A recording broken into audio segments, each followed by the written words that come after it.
কোটা আন্দোলনের প্রধান সমন্বয়কদের মধ্যে একজন অন্যতম হচ্ছেন নাহিদ। আপনারা জানেন গত কয়েকদিন ধরেই আপনারা রিমার শুনতেছেন যে নাহিদকে গ্রেপ্তার করা হয়েছে, নাহিদকে গ্রেপ্তার করা হয়েছে। আসলে সঠিক কোনো তথ্য পাওয়া যাচ্ছিল না, কারণ বাংলাদেশে বর্তমান প্রেক্ষাপটে একদম নেটবিহীন অবস্থায় সঠিক কোনো তথ্য পাওয়া যাচ্ছিল না।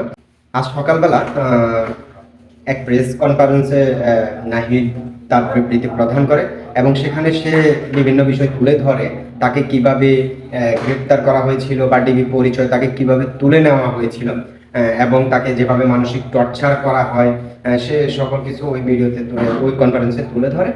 শনিবার দিবাগত রাতে 2টা থেকে 3টা নাগাদ সেই বাড়িতে প্রায় 20 থেকে 30 সদস্যের একটা টিম ডিবি পুলিশ পরিচয়ে গেট ভেঙে ঢুকে আমাকে সেখান থেকে তুলে নিয়ে যায় এবং তারা গাড়িতে উঠিয়ে আমার চোখে 3-4 স্তরে কাপড় বিশিষ্ট একটি পর্দা লাগিয়ে দেয়, চোখ বেঁধে ফেলে এবং আমার হাতে হ্যান্ডকাপ পরানো হয় এবং আমাকে পরবর্তীতে তারা গাড়ি চালিয়ে একটি বিল্ডিংয়ে নিয়ে একটি রুমে নিয়ে যায় এবং আন্দোলন সম্পর্কিত নানা জিজ্ঞাসাবাদ করে, যে আন্দোলন আমরা কেন করছি, এই আন্দোলনের উদ্দেশ্য কি, আমরা কেন কর্মসূচি প্রত্যাহার করছি না।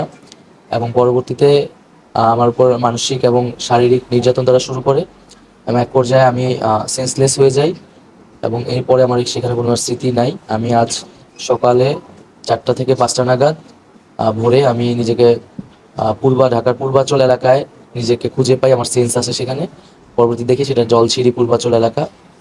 আমি সেখান থেকে আমি বাসায় এসে পরে আমার পরিবারের সদস্যরা আমাকে হাসপাতালে নিয়ে আসে। আমার 2 হাত 2 কাঁধ এবং আমার বাম পা দীর্ঘ ক্ষত হয়েছে সেখানে। আসলে অপেক্ষা করছি সরকারের সেই প্রজ্ঞাপনের জন্য। প্রজ্ঞাপনটি যখন আসবে তখন সেটিতে সকল গ্রেড রাখা হচ্ছে কিনা এবং ফাইনালি কত % রাখা হচ্ছে সেটা দেখে আমরা বলতে পারবো যে আমাদের আসলে প্রতিক্রিয়াটি কি, এটি পজিটিভ প্রতিক্রিয়া হচ্ছে নাকি নেগেটিভ হচ্ছে। কারফিউ বিদ্যমান থাকার কারণে শাটডাউন যে কর্মসূচিটা আমাদের ছিল, এই শাটডাউন কর্মসূচিটা আমরা রাখছি না।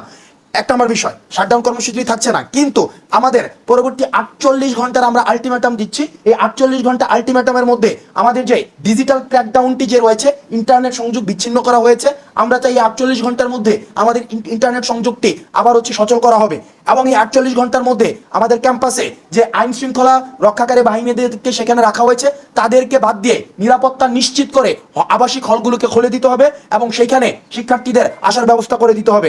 এবং তৃতীয়ত যে দাবিটা হচ্ছে সেটা হচ্ছে আমাদের সমন্বয়কদের মধ্যে নিরাপত্তা ঝুঁকি রয়েছে। আমরা ফোন বন্ধ করে বিভিন্ন জায়গায় এখন থাকতে হচ্ছে, আমরা আমাদের লোকেশনকে আমরা ডিসক্লোজ করতে পারছি না, যেহেতু আমরা শাটডাউন তুলে নিচ্ছি। সুতরাং আমরা সরকারের কাছে আমরা আহ্বান জানাবো এই 48 ঘন্টার মধ্যে কারফিউ যেটি রয়েছে সেই কারফিউটিকে তুলে দিয়ে স্বাভাবিক জনজীবন